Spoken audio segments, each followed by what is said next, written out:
Welcome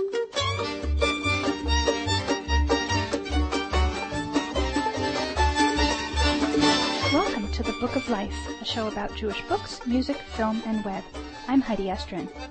The Book of Life is a podcast service of the Feldman Library at Congregation B'nai Israel in Boca Raton, Florida. Additional support comes from the Association of Jewish Libraries. Moses is departing Egypt. The Facebook Haggadah took the internet by storm in the spring of 2009, being reposted and tweeted all over the social networks and the blogosphere.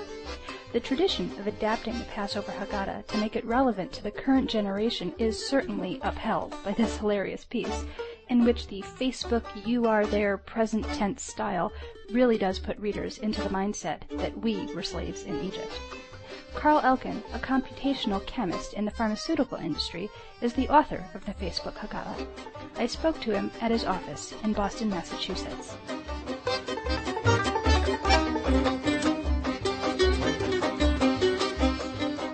Carl, what is the Facebook Haggadah? The Facebook Haggadah is a retelling of the traditional Passover story through the Haggadah in the medium of Facebook, basically. What are some of the typical Facebook elements that you've included? Well, I included characters posting status reports, characters giving gifts to each other, becoming friends with each other, and then also links to external applications. And comments, lots of comments, I should add. Okay. What inspired you to create a Haggadah using the Facebook format? Well, there were a couple of things going on. I've written Haggadahs in the past. I wrote non-serious Haggadahs. I wrote one while in graduate school. I wrote a graduate student Haggadah. And generally a little bit before Passover, I often think about what Haggadah I might write for any one particular year. So, for example, last year when the election was in full swing, it would have been very tempting to write a Haggadah around that theme. And this year, since I finally got on Facebook about 6 months ago, and Facebook is very much in the news, I began thinking about what a Facebook Haggadah might look like, and also in particular about how Facebook changes communication between people. As we read the Facebook Haggadah, we see many mentions of a Facebook app called Yes We Can Serve. Tell us about Yes We Can Serve. Yeah, that actually, I should have said, that's another main reason why I was motivated to do it this year. Yes We Can Serve is a Facebook application that I've written which is designed to help people conserve energy. This actually is motivated by my strong and growing concern about global warming. One thing which scientists are basically telling us is that if we're to ameliorate any of the worst effects of global warming, we basically have to get started now. Not in 5 years, not in 10 years, but now. And there's a limit to how much that any one of us can do as individuals, so it becomes time to try to reach out through others and to try to influence the behavior of others. And Yes We Can Serve is my attempt to do that. It's an attempt to make energy conservation to be social and fun. So Yes We Can Serve basically gives you a list of a couple of dozen different energy conservation ideas, and for each idea, it gives you information on the pros and cons of doing something. It gives you a little calculator which will explain how much it costs. It's going to cost you to do it under various different scenarios, both initial costs and how long it'll take to pay back. And it also gives you message boards so you can learn from the experience of others to try and get a reality check on how well the idea works in the real world. And finally, it tells you which of your friends have already chosen to implement the idea so that you can then talk to them separately and see how it works. And then additionally, if you wanted to, it keeps track of everything that you do so that you can see how much of an impact you're having in terms of emissions that you've avoided emitting, and also how much money you're saving. Wow, it sounds very thorough. In terms of the Facebook context, I'm imagining that your friends would see on their wall that your activity had been, for example, that you turned off the lights when you left a room, something like that? Yes, exactly. If you choose to take a pledge to turn off lights or to replace incandescent bulbs with compact fluorescent bulbs, then yes, your friends would see in their stream that that's what you've done. And you can also choose to brag shamelessly that I've saved, so many dollars so far this year, or alternatively, I've saved CO2 emissions that would be enough to fill 283 different bathtubs. That sort of thing. Okay. The Facebook Haggadah went viral very quickly, and it got hundreds of thousands of hits within a few days. I know I saw my friends, Jewish and non-Jewish, reposting it all over Facebook. And then this drew attention to Yes We Can Serve, and I understand a number of people did install the app. But certainly the Haggadah itself got a lot more attention than Yes We Can Serve did. So I wanted to ask you, what have you learned from your experience with the Facebook Haggadah, and how can you use that to strengthen your conservation message? That's a very good question. I've certainly been doing a lot of thinking about that as well. It can be difficult to learn from just two examples, but one message which comes through very loud and clear is that funny works and simple works. And as you mentioned a moment or two ago, Yes We Can Serve is in many ways a very thorough app. And I've learned that providing a lot of information is probably not necessarily the best approach.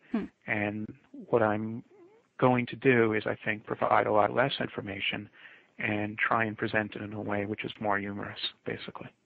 So it really was a learning experience. Yes, it was an extremely valuable learning experience.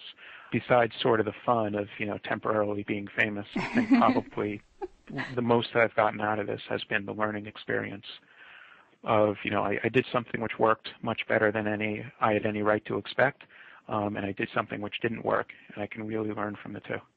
Okay. On your About page, you wrote about how people have sent you suggestions for improvements to the Facebook Haggadah, and you said, quote, "People want to solve problems to make their part of the world a little bit better. This has always been true, way before Facebook, but how do you think social media affects our desire or our ability to solve problems?" That's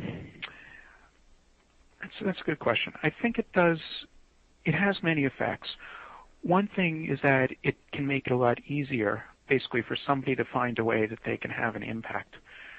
So, for example, if you happen to be an expert on Mount Rainier, it's very easy to find the Wikipedia page on Mount Rainier and start contributing to that. It would have been much harder before social media to contact the authors of the World Book or Encyclopedia Britannica or whatever and actually make an appropriate contribution. Additionally, it's much easier for people to find each other and for communities to form organized around a particular area of interest. You can see an awful lot of that with open source software.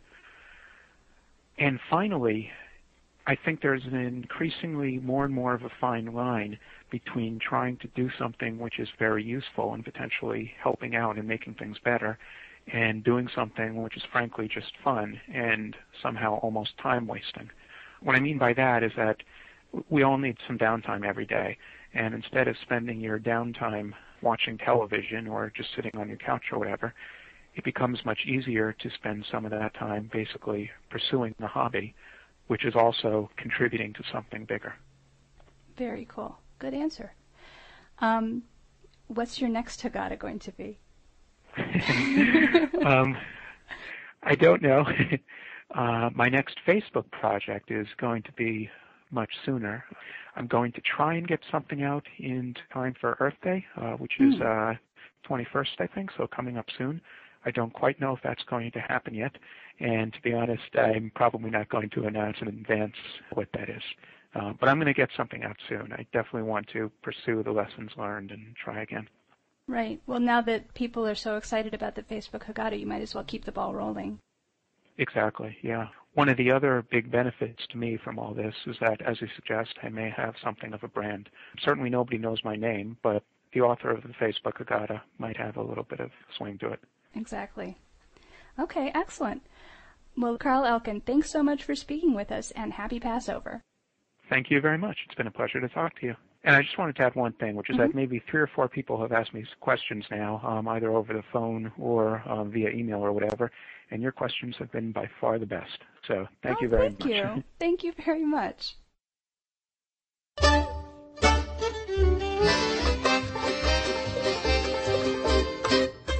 Speaking of Facebook, you can now receive Book of Life episodes through your Facebook account. look for the Book of Life at networkedblogs.com and click follow, or click on the Facebook widget at bookoflifepodcast.com. The Book of Life is a podcast service of Congregation B'nai Israel of Boca Raton, Florida at cbiboca.org and is supported in part by the Association of Jewish Libraries, online at jewishlibraries.org. Our background music is provided by the Freilach Makers Klezmer String Band at freilachmakers.com. Visit our podcast website at bookoflifepodcast.com or listen to the latest episode by phone at 916-313-3820. We welcome your comments and questions at bookoflifepodcast@gmail.com. Thanks for listening and happy reading.